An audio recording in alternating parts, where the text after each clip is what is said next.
Hello, I'm Dr. Terry Susan Fine, Content Specialist for the Florida Joint Center for Citizenship, which is part of the School of Politics, Security, and International Affairs at the University of Central Florida in Orlando.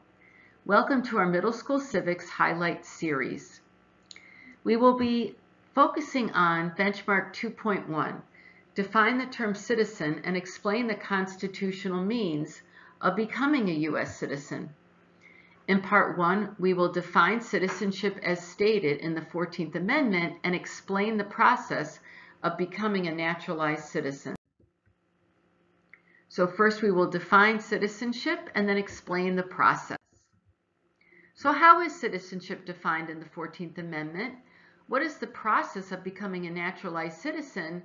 And we'll also be looking at some interesting citizenship questions. First, note that citizenship is included in the U.S. Constitution over 10 times.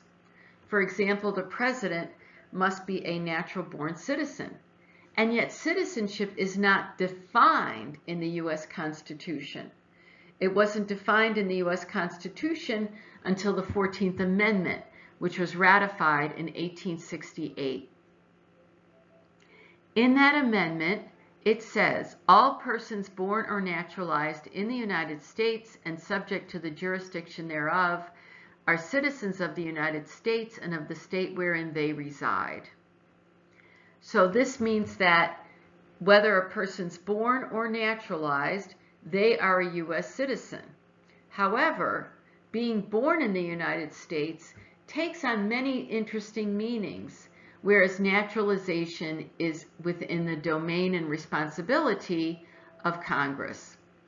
But before we get into some of these details, I really want you to think about this idea that even though the Constitution has provisions for citizenship, without a definition, we see that when the amendment process was being undertaken, that Congress, who proposed the amendment, the 14th Amendment, really could kind of address some of these issues, and they were pretty clear in saying that there were two ways to be a U.S. citizen.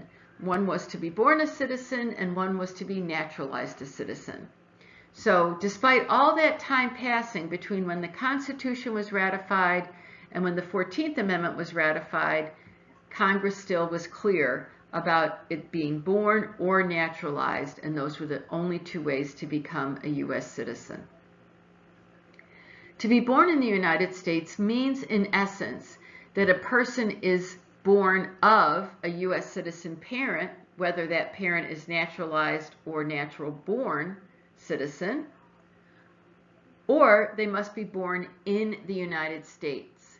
But these terms should be understood a little bit more broadly. What does it mean to be born of a U.S. citizen parent? What it means is that a person, whether the father or the mother, that person has citizenship, so no matter where that parent is in the world, as long as the child has a U.S. citizen parent, that means that that child is a U.S. citizen, no matter where in the world that they're born. There's also the law of soil.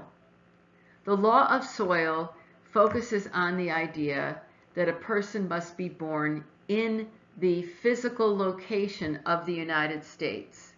But this can also be quite interesting. For example, a person who was born on a U.S. military base anywhere in the world is considered to be a person born in the United States. A person who is born on an airplane going over the United States, that person was considered born in the United States because it was in U.S. airspace. So even though we use the phrase law of soil, the concept of soil, we need to think about that a little bit more broadly. If a person is not born a U.S. citizen and wants to become a U.S. citizen, Article 1, Section 8 of the U.S. Constitution does say Congress shall have the power to establish a uniform rule of naturalization. So notice what we have going on here. In the original Constitution from 1787, Congress was given the power to determine how non-citizens became citizens. But it wasn't until 1868 that we see that the 14th Amendment says if a person is naturalized or born in the United States, they are U.S. citizens. So Congress had the power to establish naturalization, but it wasn't until it was part of a constitution till more than 75 years later. So what is the process for becoming a naturalized citizen in the United States? Well, we can see from this information graphic that the process includes several steps. Those several steps may take a couple of hours to fulfill. They may take many years to fulfill. So there's a residency requirement. There's a requirement that a person establish permanent residency. There's a requirement that a person take an exam. And then the last part and the happiest part is when the person takes the oath of citizenship. So when you have an opportunity, take a look at every single step in the process that is presented in this information graphic, and it will give you a sense about the extensive steps in the process of becoming a U.S. citizen. Let's look at some interesting citizenship questions. What if someone is born of a U.S. citizen parent outside the United States, as we discussed? Well, they are considered a natural-born citizen, which means that they can run for president. So indeed, someone who ran for president in 2016, he wasn't nominated, is U.S. Senator Ted Cruz. U.S. Senator Ted Cruz was born in Canada, but his mother was a U.S. citizen, and thus he was eligible to run for president when he ran in 2016. What if somebody was adopted by a U.S. citizen from a non-U.S. country? Since they have U.S. citizen parents and they were adopted, can they run for president? Are they considered a natural-born citizen? The answer is no. So even if a person is adopted as a one-day-old baby, but they were born outside the United States, they cannot run for president because they're not considered to be natural-born. So isn't this interesting that somebody born in Canada did run for president, and somebody who was born outside the United States, adopted and raised by U.S. citizen parents, is not eligible to become president? What if somebody's a long-time naturalized U.S. citizen? Is there a point at which a person has been naturalized for so long that they might be considered natural-born so that they could run for president? Being natural-born is really only an advantage if you want to become president. So we have two interesting examples here. One is Arnold Schwarzenegger. Arnold Schwarzenegger was a movie star and a bodybuilder, and then he got involved in politics, and he ran for governor of California, and he won. And he was a popular governor for a period of time, and so there were many people who said, is there a way that Governor Schwarzenegger could run for president? And the answer was no, that unless the U.S. Constitution is amended to account for people who have been in the country a long time as naturalized U.S. citizens without having a criminal record or other kinds of problems that would suggest that they're not as good of a citizen as perhaps they should be.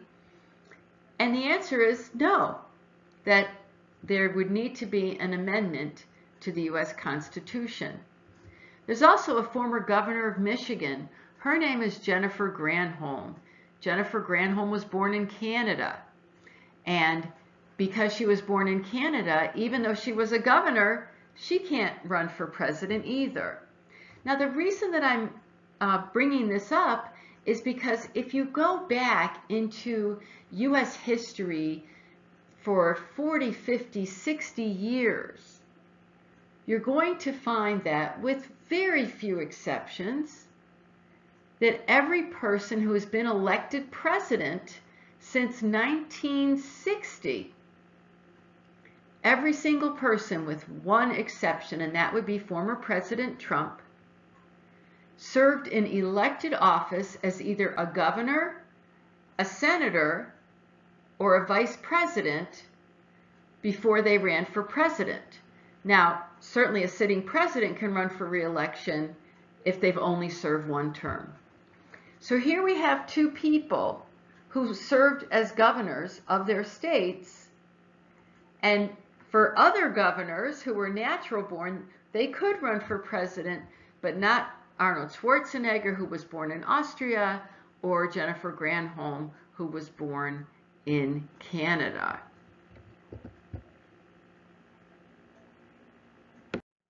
Thank you for joining me for Middle School Civics Highlights. Do you still have questions?